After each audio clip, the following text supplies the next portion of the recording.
लोगों के मन में ऐसा एक विचार है कि माइग्रेन एक प्रकार की अनट्रीटेबल बीमारी है। ये गलत है।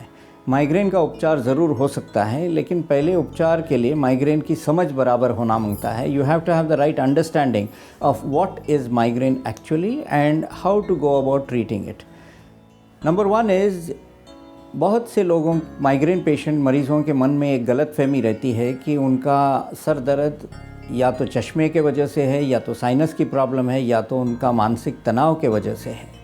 आपको ये समझना है कि माइग्रेन इन तीन चीज़ों में कुछ भी नहीं है।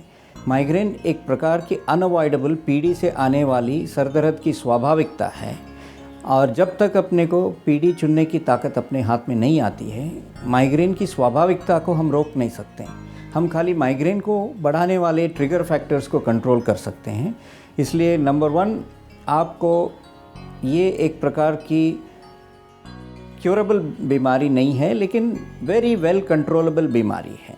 तो आपको इसका कंट्रोल कराने की कोशिश करना मांगता है। You have to do some sacrifices in order to get migraine under control. और ये सैक्रिफाइसेस क्या क्या होती है? Number one, you have to give up your triggering factors. Some of them food items ऐसे होते हैं जो आपको पसंद होगा, लेकिन you have to give them up.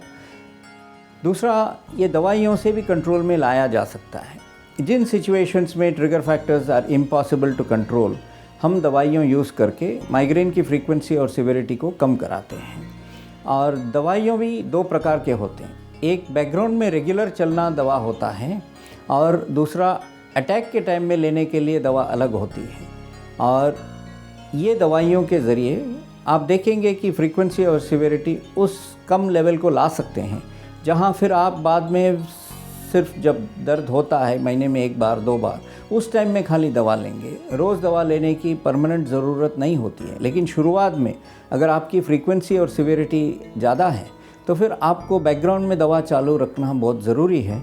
लेकिन चलते चलते आपको फ्रीक्वेंसी कम हो गई और आप भी होशियार हो जाएंगे और आप भी इस बीमारी को समझ लेंगे, तो फिर आप सिर्फ इमरजेंसी दवा से ज़िंदगी चला लेते हैं।